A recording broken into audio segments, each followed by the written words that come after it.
On June 18, 1976, in Rancho Cordova, just east of Sacramento, in California, a 23-year-old woman was alone in her home, asleep.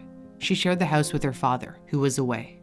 Around 4 a.m., she awoke with a start. Someone was standing by her bedroom door. And I looked up and I thought it was my dad at first, because he drives weird hours and he might have come in early because it was early in the morning. And nope, it wasn't my dad. The stranger was naked from the waist down. He came in, he had a ski mask on and jumped on the bed and had a knife. And I don't exactly remember what he said, but something to the effect of, don't scream, and tied my hands behind my back. I just remember feeling extremely threatened. He raped her. After he left, she managed to call 911 with her hands tightly bound.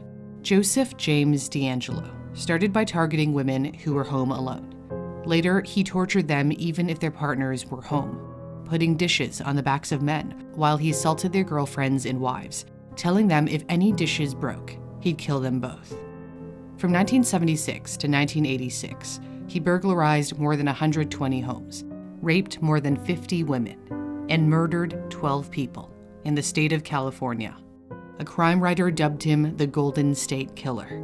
He had other nicknames depending on where he was active. He was known as the East Area Rapist, the Original Night Stalker, and the Visalia Ransacker. Police originally thought they were different culprits. However, there was one similar trait. The rape survivors remarked the perpetrator had a tiny you-know-what. DNA evidence confirmed they were the same person. But D'Angelo was not on any police suspect list.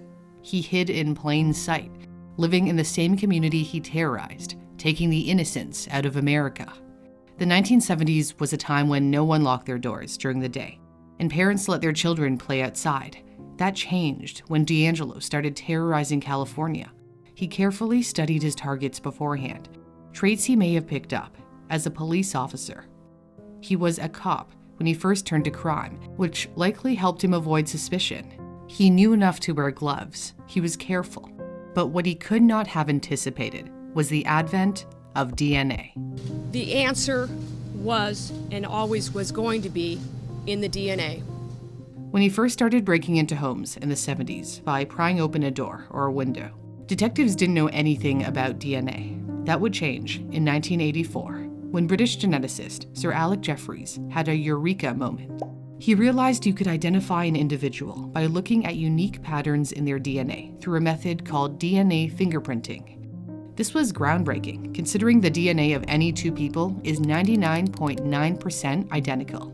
DNA fingerprinting looks at the differences in the 0.1% through small samples of DNA, from skin cells, hair roots, blood, saliva, and semen. DNA fingerprinting focuses on the regions containing short repeated sections of DNA, called short tandem repeats. The number of repeats varies wildly from person to person. This is unique to you, like a fingerprint. The sample of DNA is put into a gel plate. Then, using electricity, those short repeated sequences of DNA start to migrate, forming a unique pattern of bars. The suspect with the pattern that matches the DNA from the crime scene is guilty. In this case, suspect 1. DNA fingerprinting became the forensic tool used to hunt the Golden State Killer. He had left his DNA at the various crime scenes. He tended to snack from his victims' fridges, rummage through their belongings. Investigators also collected semen found on the victims' bodies. Even though police had samples of the killer's DNA, they had nothing to compare it to because the killer wasn't in any criminal database. They had no idea to whom the DNA belonged. We were looking for a needle in a haystack, but we also all knew that the needle was there. In the end, they found the needle in the haystack from an unexpected source, a genealogy website that millions of people use to trace their family tree. Investigators used semen from a rape kit to develop a DNA profile of the Golden State Killer. They then uploaded it to GEDmatch, a free public site where users can upload and analyze their DNA sequences. Authorities also uploaded the DNA profile onto two private sites, Family Tree DNA and MyHeritage. According to the Los Angeles Times, it was MyHeritage that identified a close relative of the Golden State Killer. That relative presumably had mailed in a swab kit to learn more about their ethnic background, find long-lost relatives, or discover hereditary diseases. By tracking down the close relative, investigators managed to narrow down their list of suspects, and in 2018, they focused on 72-year-old Joseph James D'Angelo. Was this the man who had eluded police for 42 years? The Golden State Killer liked to call the cops to threaten them. He also taunted his victims over the phone before and after attacks.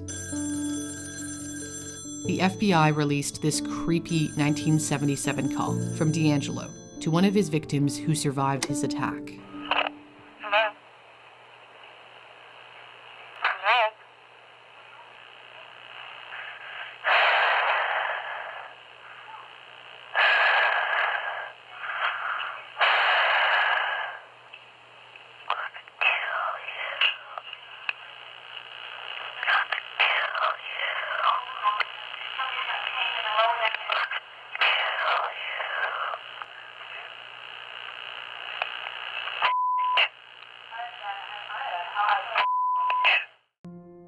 At the time of the phone call, D'Angelo had already broken into numerous homes and brutally raped women, but he had not yet started to kill.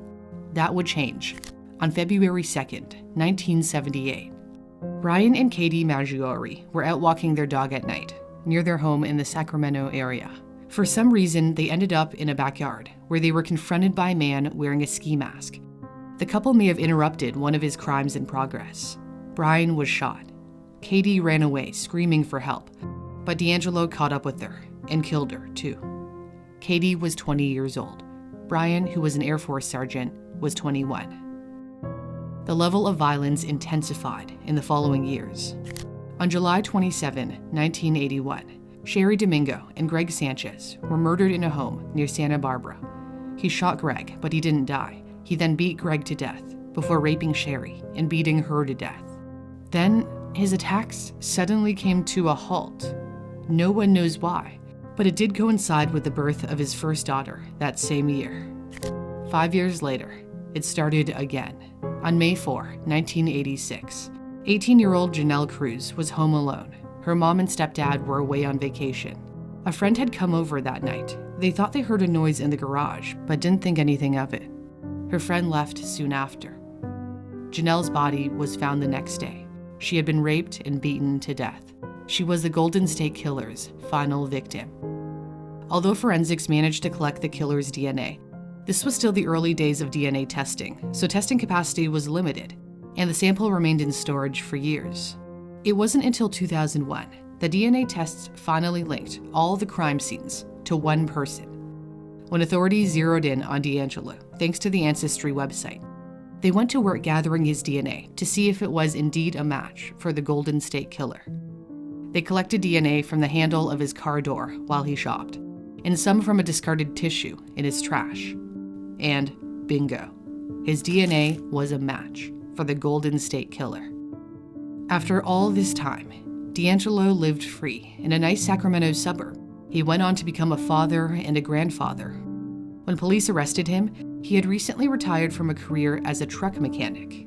He had been fired from his job as an officer early into his attacks after getting caught shoplifting. D'Angelo was living in Citrus Heights, California, a short drive from where he attacked his first victim in 1976.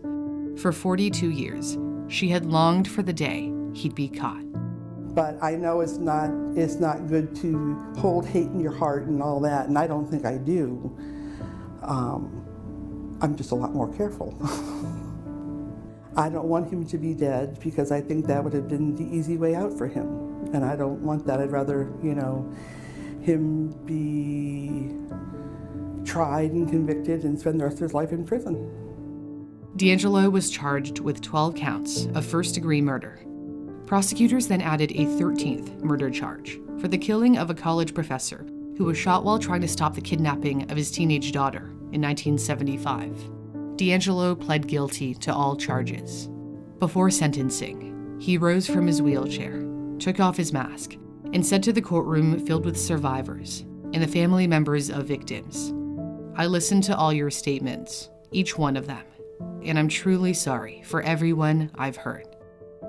On August 21, 2020. At the age of 74, D'Angelo was sentenced to life in prison. He will die behind bars. It has only been in the past few years that millions of people have submitted their DNA to genealogy websites. This has led to debate about whether law enforcement should have the right to use information consumers hand over to genetic testing companies. The president of Family Tree DNA apologized to customers for failing to disclose that it was sharing data with federal investigators working to solve crimes. There were no complaints from D'Angelo's victims or their loved ones. Without the help of modern technology, the Golden State Killer would likely never have been caught. Innovative technologies have helped catch criminals while also freeing the wrongly convicted. If you dream of creating an amazing product that's useful for our society and want to brush up on your STEM skills to do it, Brilliant is an interactive way to improve your science, technology, engineering, and mathematics skills. You can open your eyes to the world around you by solving puzzles with science through their scientific thinking course. You can see numbers in a new light with their everyday math course, where interactive problems will help you sharpen your problem-solving strategies. Or have a go at my personal favorite, their logic courses that help improve your critical thinking skills. There are no tests, and if you're ever stuck, you can click on View Explanation to see where you went wrong.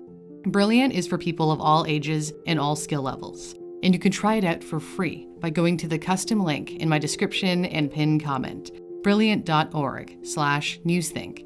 And the first 200 of you to click my link will get 20% off the premium subscription, which gives you unlimited access to all of their courses. Thanks for watching. For Newsthink, I'm Cindy Palm.